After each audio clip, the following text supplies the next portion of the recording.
Hello, my lovely hummingbirds, and welcome back to another episode of Makeup and Motivation here on Pop Culture with your lovely host, Monroe.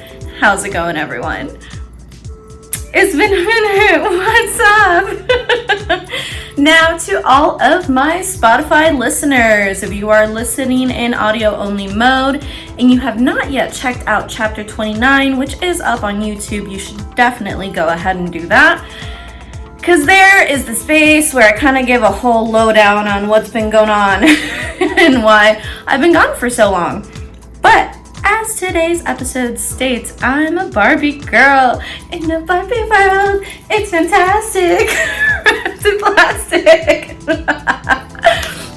No, but on today's episode of Pop Culture, we are going to be covering everything from the Barbie Oppenheimer frenzy to Doja Cat telling her fans she doesn't fucking love them to celeb breakups and Venus retrograde chaos. But before we begin that, I do want us all to please take a moment of silence for the individuals that we have lost in the past month or so since last episode of Makeup and Motivation. So please join me now for this moment of silence.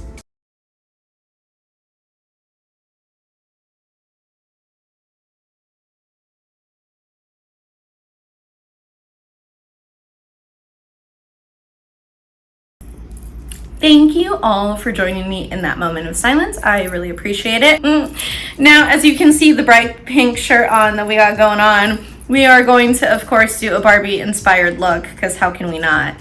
Now, mind you, this week's episode of Rate It is not going to be a Barbie movie review, just because, in part, I do want to give, everybody that tunes into pop culture that hasn't watched the film yet a chance to, go and watch it and, not get so many spoilers. But also I didn't get to do Santana last week, and I do want to cover that still this week, so we're gonna do that. But I mean, this is Makeup and Motivation, right? So before we get into the full episode, first the makeup look. I don't know why I did finger guns. Jeez, 29 and showing. It's okay. Okay, enjoy the Barbie inspired makeup look. Hi, my lovely hummingbirds. To kick off today's makeup look, we are starting with the Dumb Blonde Pigment in that gorgeous bright pink shade that you see right there. It is called Laffy Taffy, and you have seen this shade before when I did the Birds of Prey look, but we're going to start on the inner corner of our eye and fan that outward like you have a splash of color just smacking your eyelids for a hot second there.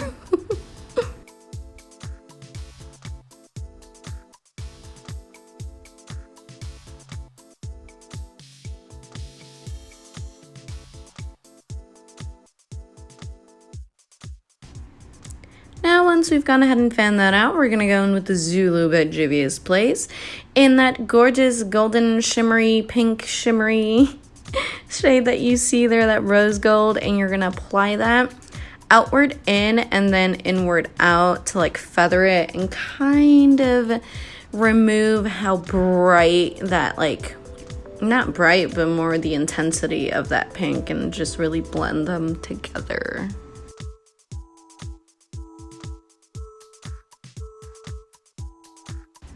And once you've gone and done that, we're going to go in with the third and final color, because yes, this is an extra simple look for today with the Saharan by Juvia's Place in the shade Wodaabe. And there you're going to draw a little arrow. And once the arrow is drawn, you're going to go in there and you're going to blend it out. Once the blending is done, because we want it to be super shimmery ombre style look, you're going to go ahead and then reapply the shade again to make the little arrow shape to kind of help define it there, just so that when you turn, it's oh my god, is there a little arrow there? Is it not? What's happening?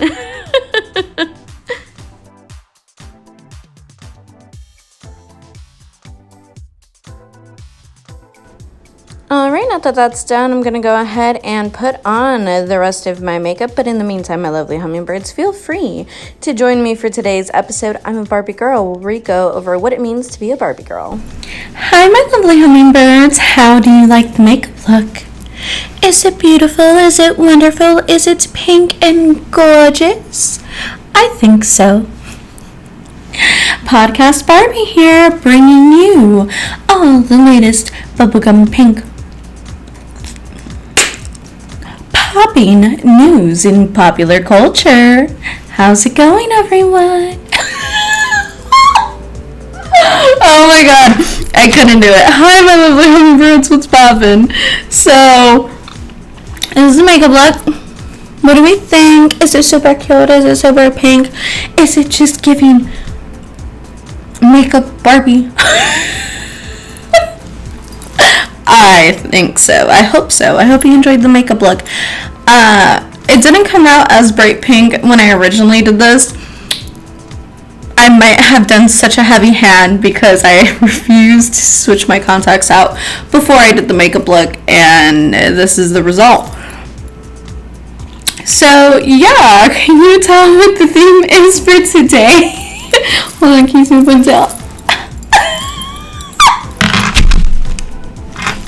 Let me toss this gum out. You know, for a second there when I sat back down, I was gonna say, I am the Barbie with a passion for fashion, but that's the wrong fucking brand.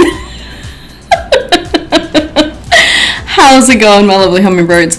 So, on today's episode, we are inspiring today's makeup look based on Barbie.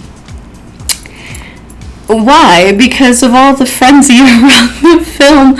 Also, while I can be a Bratz girl at heart, and teen Monroe is definitely a Bratz girl, I grew up on Barbie, and I know you have heard me say many a times my I need to untie that. Oh my god, it's getting hot. My disdain for the color pink. I am a Barbie girl. And I grew up with the color pink. Well, this shit, Barbie pink, honestly, not like pastel-y pinks, but just very bright Barbie pink. And I had a bunch of Barbies growing up, but my absolute favorite, and honestly, I don't know why my parents are so surprised that I grew up to, you know, dyeing my hair pretty much every color of the rainbow, when one of my Barbies had that exact same look. Except I never got to do the one that she had, and honestly, it's a vibe.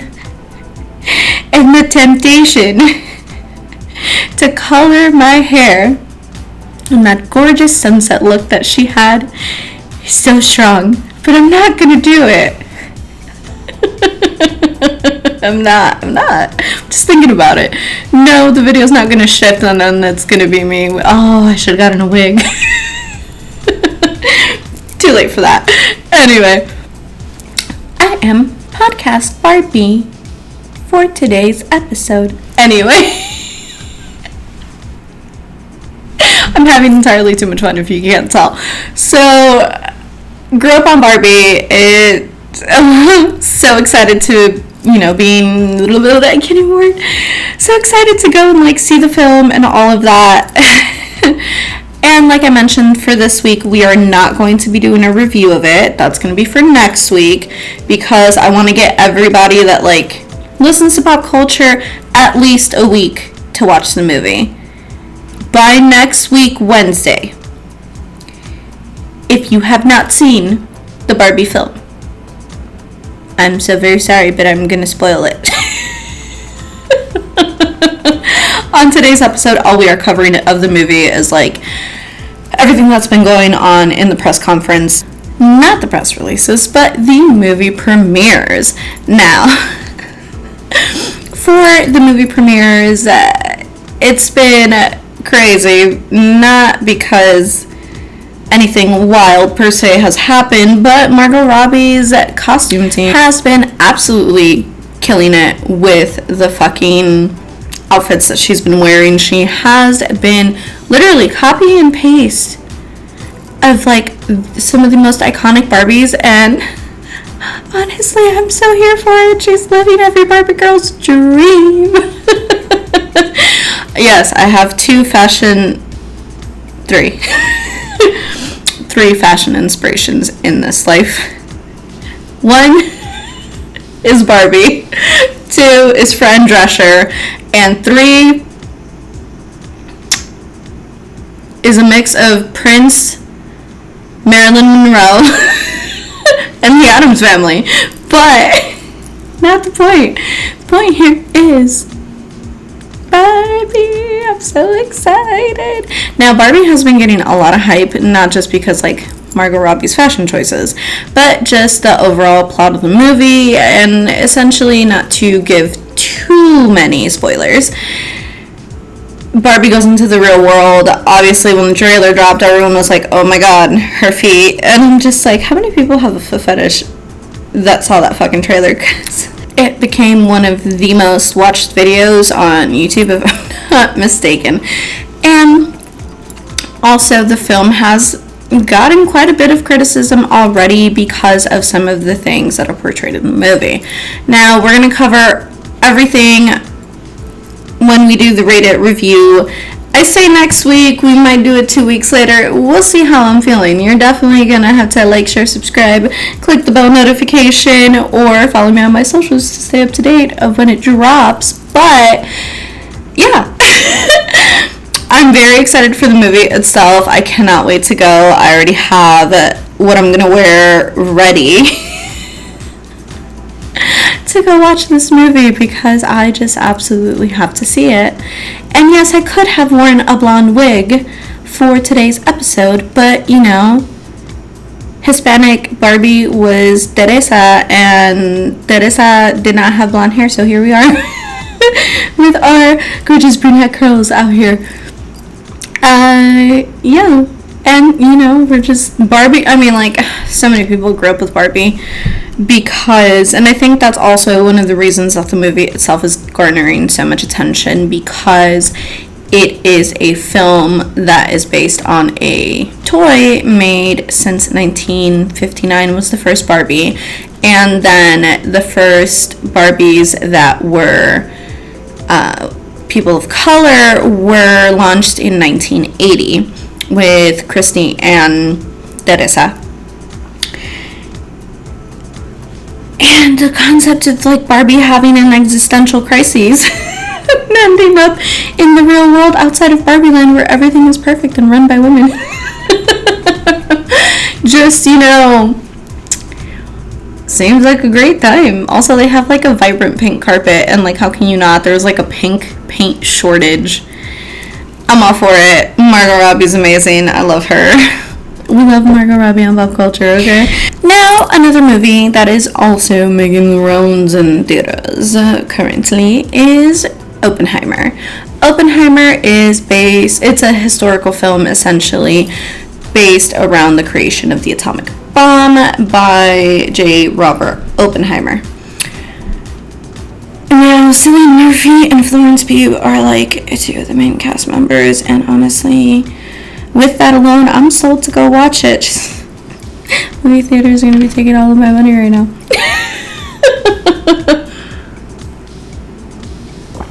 And in case if you're wondering, but Monroe, why did you not wear a dress for your Barbie look today? Well, Podcast Barbie, you know, does have a dress on, actually. This is a dress. It's just a black dress with a pink shirt over it, just to add like the Barbie pink to it. Because Podcast Barbie has to be on the go, and you know, it can't always be in like very awesome fashionable heels. Because she has to run from one location to another to get the latest scoop. Yes, I made it's a whole thing. Today's look is a whole thing. I made a whole scenario for it. It's beautiful. However, as I was saying, Oppenheimer has gotten also quite a bit of controversy, not because because of, like, I mean, first off, it's already based on, like, the atomic bomb, which is a bomb that causes a lot of destruction. Not the point right now. Point is, so Florence Pugh and Cillian Murphy play lovers in the film, and in one of the, no, I think it's just one nude scene, but in the nude scene, in the Middle East, they did a CGI black slip dress on Florence Pugh for, like, modesty reasons, which is nothing new, really. A lot of other countries outside of the US do have censorship regulations that have to be followed in order for a film to get approved. Now, one of the most controversial aspects of the film has been a line that Oppenheimer did state in an interview once, and it is used in the film quite a few times, especially in one of the scenes where Florence and Cillian's characters are in the middle of getting it on, and y'all, it has caused just a whole lot of backlash, especially from India, because the line is used from one of their sacred Hindu texts. Now, they do explain that Oppenheimer in his life turned to Hinduism after, like, the creation of the bomb and all this stuff, but the line itself says, "Now I am become death, the destroyer of worlds," and, like, Florence Pugh's character tells him to say it during, and, you know, they're outraged because, like, what? Why y'all reading holy text during that? I don't know how I feel about that. I don't know, I'm okay with that. And last but certainly not least, because of course, like, Indiana Jones is also out, and also I think it's another Mission Impossible. I don't remember. And it's Tom Cruise.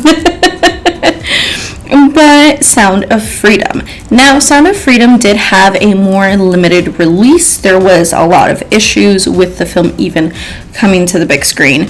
But that one is based on the true story of an old, well, now retired Homeland Security agent that goes to save this young brother and sister from human trafficking in Colombia.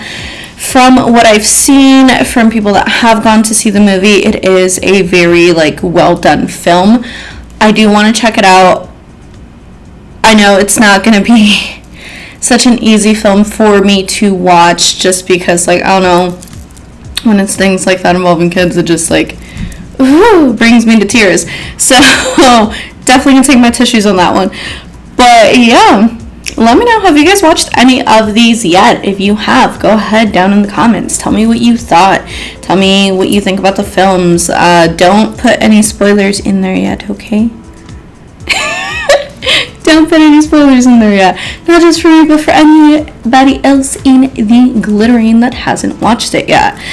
Now, let's talk about movies. We cannot just graze over what is currently going on in Hollywood. Now, the Screen Actors Guild and American Federation of Television and Radio Artists went on strike in July, joining the Writers Guild of America. And the strike was done in order for better pay, job security, and due to the disparities in film and television, because of, like, the growing streaming industry, according to Time.com. Now, because of the strikes, there's been a whole lot going on. I think during the premieres, like, it was the world premieres of Oppenheimer, and I think Barbie was premiering that night as well, but basically, I know for Oppenheimer for sure, it was a really big thing that the cast said that if, you know, the SAG-AFTRA yes, I am, because just saying SAGAFTRA sounds like a whole lot, but the Screen Actors Guild, when they announced that they were also going to go on strike, it was said that the actors were going to basically get up and walk out of the premiere. And here's the thing about the strike, right? Hell yeah. I am in complete support of it. Because there have been, I mean, it's not really anything new that we have heard the differences in pay even amongst actors on like very big projects, where it's like you'll have one actor making like $6 million and then you'll have another one making like $20K. I'm exaggerating, maybe, but things of that nature is one of the things that are being argued, as well as, you know, obviously equal pay, right? But the inclusion of like CGI, basically replacing actors in scenes, so they will edit in an actor versus them actually being there, lack of control over self-audition tapes, as well as residual pay for streaming services. Now, I think this one is super fucking important because I don't know if you guys have seen, oh my god, Prince Zuko. I have issues. So I follow him on, I think it was TikTok. I think I'm following him on TikTok for a bit, or Instagram, probably both. Honestly, I'm not gonna lie to you. Love the man's voice. But, you know, he would do a thing where he would like get residual checks for something and then like open it up and try and get a meal off like whatever the check was. It was like a cute little thing he was doing. But residual checks, the reason I'm bringing it up is because a residual check is essentially you play a character in a film. So say Friends, because I know they still get paid like hello fucking money for the roles that they portrayed. But say you are in a film or a TV series and your character is one of like the main cast characters, you're gonna get a big chunk of money the more like times the show gets played, merchandise gets bought, etc., etc., etc., per whatever were the stipulations of your contract. Now, one of the issues because of streaming services that has risen is that a lot of people are not getting paid. They're not getting their residual checks, or they're not getting paid adequately for it. Not just actors and artists and all that are in the production, but or like acting within the production, but also those behind the camera, like writers and people on the production team, and as well as like stunt doubles, all of that. Because I think the latest thing that I read about it was that Harrison Ford's stuntman lit himself on fire during the strike. I hope he's okay. That is oof. I saw that and I was like, oh my, pobrecito que esté bien. But it's things like that like, if I'm fucking, oh my god, why can't I remember his name right now off the top of my head? But when Squid Games came out for Netflix, there was a bunch of articles that came out afterwards saying that basically the person that actually wrote the show and all of that, they bought the show from him and then that was it. Like, it was a one-time cut price while Netflix still was making hella fucking profit because of all the streams that the show itself had. And I think this strike is bringing forward a lot of awareness in regards to technology and how quickly it is evolving, especially in the world of artistry. Because not that long ago, the CEO of Disney himself said that because of the company's over-focus on the streaming service platform, the oversaturation of content has left its like feature films essentially not making the like expected amount of money, and like, not to say that they're particularly tanking, but they aren't making as much as expected because there's like, and I've seen people everywhere across socials basically say like, well, a lot of people don't know where to begin, especially if you haven't been following like the MCU is a really good example of this. Like, everything is so intertwined, but to figure out really like where's the fucking starting point to where are they now can get so muddled. And like Secret Invasion just dropped, And there's so much going on in just that show that you're like, wait, I clearly need to go back and watch something else because I completely missed something. So like, if you're picking up and just trying to start wherever, you're gonna have to go back and watch everything else without a real clear direction on where you're going, unless you're like completely obsessed with MCU and like, you know that shit like the back of your fucking hand, right? Now, with the strike, obviously there are things that are going to be impacted as well, like Deadpool 3, Emily in Paris, American Horror Story, Wicked, The Sandman, which I'm so excited for that Netflix series to come back, and I really hope they don't cancel it, because Netflix has a gross little thing of just fucking canceling shows like Mindhunter. Bring back Mindhunter, it was so good, how dare you.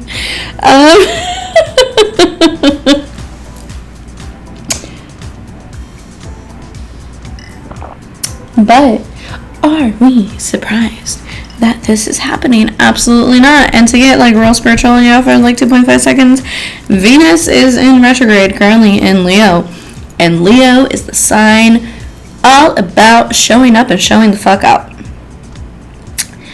And as a person whose moon and Venus are both in Leo, yeah, I'm not shocked that this is happening. There is going to be a whole lot of shifts. Like, since the fucking new moon in Cancer, that was already putting a hard ball of scrutiny on all forms of relationships. The retrograde into Leo is just, retrograde of Venus into Leo is just amplifying that to like the nth degree. Okay, and we're seeing it not just with like this contract for the Screen Actors Guild and the Writers Guild of America making all these changes, and the strike itself, right, because obviously the contracts are a form of relationship, but as well as like all the celebrity shit that's going on, because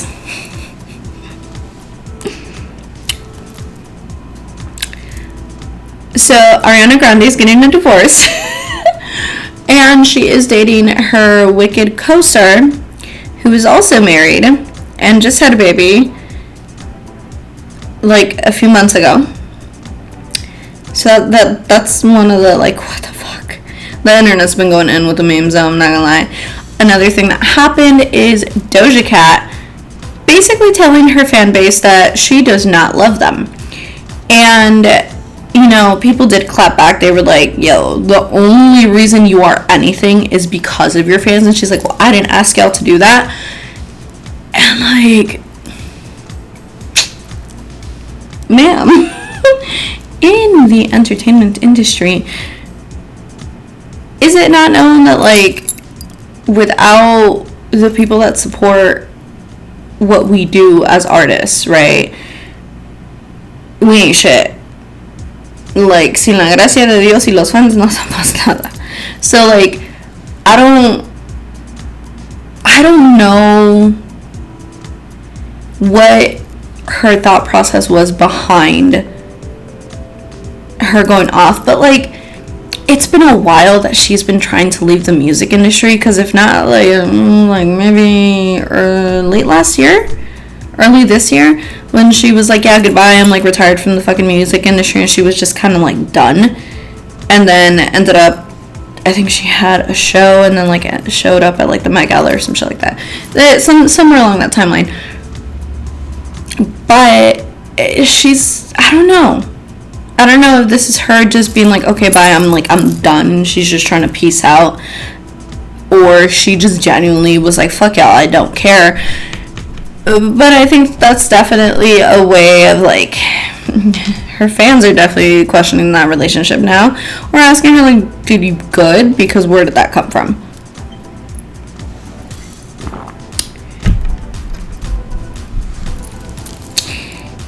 Also in like movie land, and we're gonna get into the other one in a second, but that one hurts my heart a little bit, because what the fuck, not the point though.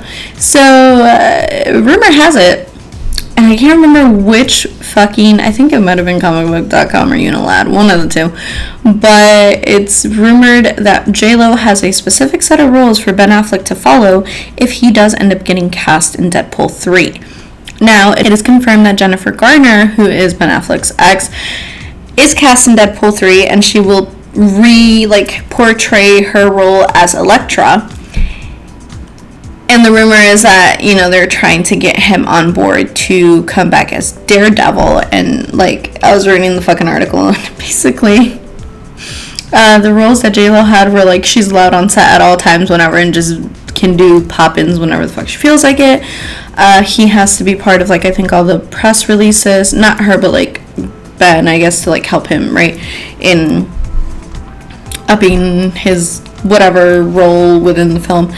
And there was another one, and I can't remember what it is. Now, people are saying that, it might not be true just because, Ben and Jen have been, not JLo, but Jennifer Garner, have been pictured even with, JLo's kids, and, things are super amicable. We're gonna see if this is true at all, because if we start getting random pictures of JLo on an MCU set, then I guess the rumors were true. Or, she might just be a very, very supportive partner. We shall see. For the one that hurts, though, oh my god. So, according to People.com or People Magazine or whatever, according to their sources, Rosalia and Rauw Alejandro are no more. They've called it quits after 3 years. And they just dropped their little album talking about how in love they are with each other. And, according to the sources or whatever it was said on People.com, it's they're still very in love with each other and all this stuff. I'm waiting for the joint statement. And people are saying, at her shows and everything recently, she has been crying through, some of her songs. I don't want it to be true. I just want it to be that, she was just, having a moment and she felt the song extra, not that they're done. At the time of this recording, is the middle of the night of, when this was released. And I'm waiting for the joint statement, y'all. In happier news, I hope everybody fucking enjoyed the hell out of Beyonce's sold-out Soldier Field Renaissance World Tour show here in Chicago. Did y'all have a good fucking time? I definitely think so. From all the videos that I've been seeing going around, looked like a solid fucking time. I'm so happy that y'all enjoyed it if y'all were there. I clearly did not get Beyonce tickets, and you know what? It's okay. That's okay. Next time. But big fucking congratulations to all the businesses that were part of the 100K donation that Beyonce did through her foundation for the local black businesses in Chicago. That is absolutely fucking incredible. I am just so happy. I would press the shit out of my button if it were not 1 in the morning right now. I don't want to get in trouble with my neighbors. In happier news as well. Well, not happier, I guess just local Chicago news. I hope you guys have a good ass fucking time at Lollapalooza. That's coming up. LeakyCon Chicago, August 5th and 6th. Tom Felton's gonna be here. Oh my god. Yes, Draco Malfoy is going to be in Chicago. And can I say that I am not going to walk around the streets of Chicago in just hopes that I run into this gorgeous, gorgeous human being? No, I cannot say that because I'm totally going to do it. But be like, hey, Tom, you want to be on my podcast? Imagine. That would be so cool. Oh my god, I just got so geeked out right now. Please. Pretty please. Cherry on top. Anyway. Big congratulations to Daniel Radcliffe, who recently celebrated his birthday, and all my moon babies out there that celebrated Cancer season, then Cancer season, and all of those celebrating here now in Leo season. I know it's going to be kind of bitch with this retrograde being what it is throughout the entirety of Leo season. She's not letting up. Oh, Venus.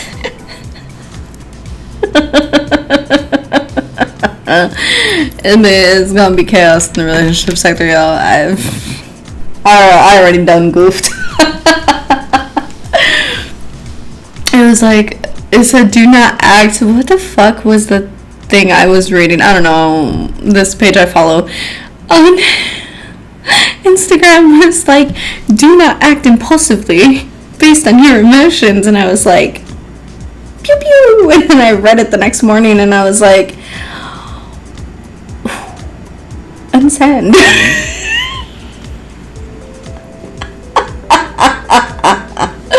Yeah, here we are. And I was like, okay, next time I don't do that first thing in the fucking morning. But, you know, lessons learned, it's okay. What do they say? Rejection is divine protection. It's beautiful. But I just so deviated from what the fuck I was reading. Congrats to Dylan Sprouse and Barbara Palvin on their wedding last weekend. And that's it. That's all I got.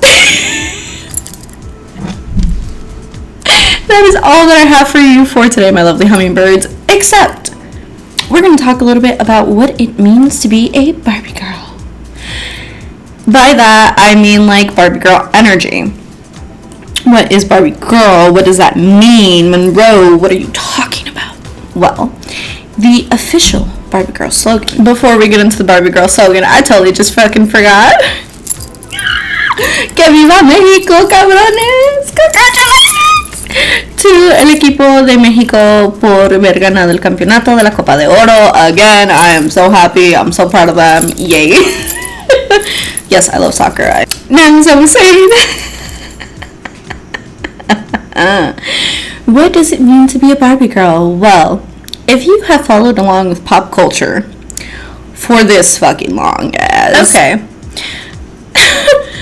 Hi, my lovely hummingbirds. So we are going to pray that this audio sounds good for the last half of this episode, because I just touched something and I just heard again, like the previous episode, where the end of that audio just did not hit for chapter 29, which was such a chaotic episode. Oh my god.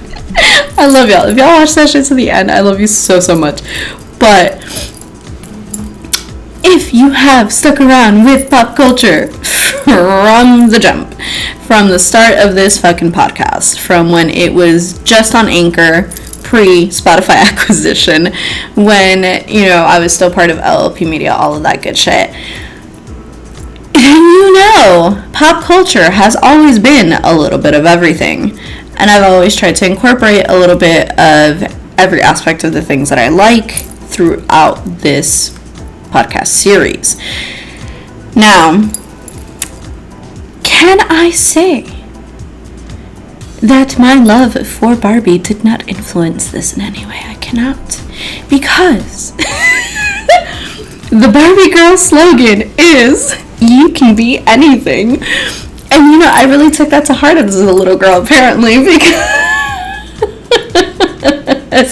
even when I was a kid, and they're like in school, like, what do you want to be when you grow up? And I was like, I want to be a mom. They were like, that's not a real job. And I was like, you could go tell my mom that. But also, I was like, okay, I want to be an archaeologist by day, and then a dancer by a mom in the afternoon, and then a dancer by night. And one of my friends was like, bitch, you were trying to be Indiana Jones? Like, what the fuck? I was like, no. You know, I've never actually watched any of the Indiana Jones movies. Probably should. Still haven't seen. I don't think I have. I've seen all the James Bond movies. I know that. Interesting. That might be like a little adventure for this week. But anyway, Indiana Jones aside. Oh my god, that just totally fucking reminded me. Have you guys like seen that shit about the cave that they found in Jerusalem with the fucking necromancy shit? I was like, what? what is happening? And then like there's this fucking special on Netflix right now about this archaeology team. They're called Rising Star. Yes. And they discovered like a whole new fucking species that existed like 360,000 years ago or some shit. Bruh. What the fuck? Okay. My little archaeology heart just growing 10,000 sizes right there. Aside. The Barbie slogan. If you guys see so many edits in today's episode, so many snippets, it's because I'm literally cackling throughout it. Like, I do not know what is up with my energy today, but I'm just like, ooh, it's a fucking roller coaster. But Barbie's slogan has been since like the 80s. You can be anything. It wasn't made official until 2015, which interesting because we are repeating cycles that occurred because of the, in 2015, and like Barbie movie coming out now. Very interesting. Not the point though. So Barbie, originally a doll, that is like the theme. Like I said, so many generations have grown up with it since it came out in 1959. So like, I mean, my mom grew up with Barbies at this point. Like, I don't think she ever had a Barbie. I don't think that was like her thing, but honestly, I don't think it was her thing. But I'm just saying, like, this film has had such an impact because the toy itself has had such an impact across generations for so many kids and now even women like myself, right?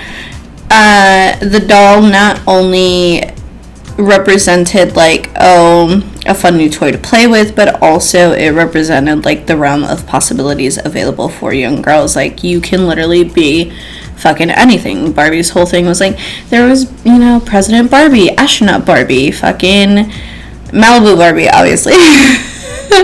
What was oh my god, it's this Christmas Barbie. Is she so pretty? I love her. She had big poofy brown hair like me.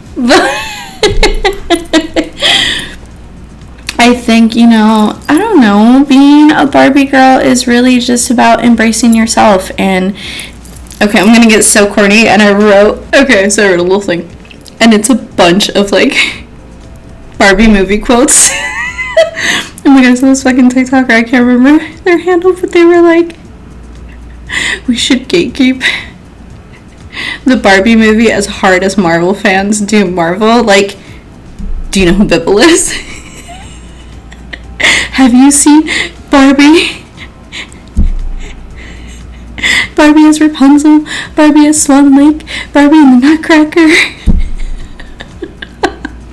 And honestly, I felt that right here. I was so hyped with her for that to be a thing. It's like, you know what? Yes, that's such a good idea.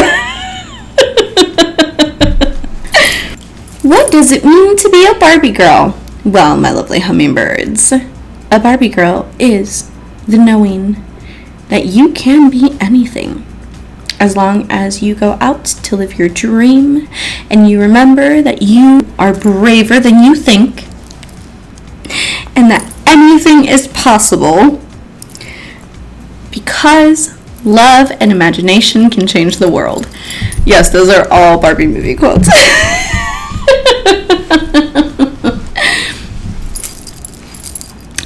But I think, being a Barbie girl is literally just that. It is embracing your power. It is embracing your passions. It is being fearless in knowing that everything that you put your mind and heart to, you can do. And also, it is about being a badass in the color pink. Like fucking... I just thought about Elle Woods because of the fucking shade of pink that I'm wearing. And then in Grease, when Rizzo and fucking Frenchie tells her, she's like, hey, how do you guys like Sandy? You think we'll let her in the Pink Ladies? And Rizzo's like, nah, she's too pure to be pink. I was like, interesting. I like that take. I like it. I like it a lot. But I just want to say to all my fellow Barbie girls out there that grew up with it, that loved the movies growing up, all that good shit, and now have seen the movie or going to see the movie, I hope you rock that pink fucking outfit or whatever outfit that is inspired from your favorite Barbie. I hope you really embrace the slogan of being anything that you want to be in life, and know that even when things get hard, even when things seem like there's no fucking way, anything is possible. You can conquer it all, my lovely hummingbirds. I love y'all. That's it. That's all I got for today's episode of Makeup and Motivation. I believe in you. You can do it. Literally, that's it. I love y'all so much. Thank you for putting up with today's crazy ass episode, because I don't even know. I hope you like the makeup look though. It's so pretty. Yes, it is literally bright pink, shimmery pink. Like, do you see that? That's so cute. Oh my god, I love that. And then like little fucking golden shade right there, so that it goes like with, you know, Barbie's blonde hair, which like at a point looked very golden. It was not like the very toned blonde that we see today. But anyway, that's it. And also partially inspired from my favorite Barbie that had like all the fun sunset colors in her hair. But yeah, that's it. As always, my lovely hummingbirds, les mando mucha paz, muchos besos, y les recuerdo que miren hacia la luna. Sending you much peace, money, kisses, and reminding you to always look up at the moon. I love you all so much. Have a good one. Have a great time. I hope you hit the movies and have a great week. Careful, because the air quality is still kind of trash right now in Chicago. So be safe. Take your necessary precautions. It is going to be a hot one weather-wise, so please carry some water. All that good shit. Take care of yourselves. Keep on pushing. Keep on doing. And yeah, you can be anything that you want to be in this life. Follow your dreams. I love y'all. Don't give up. You got this. Okay? I love you. Have a good one. Bye.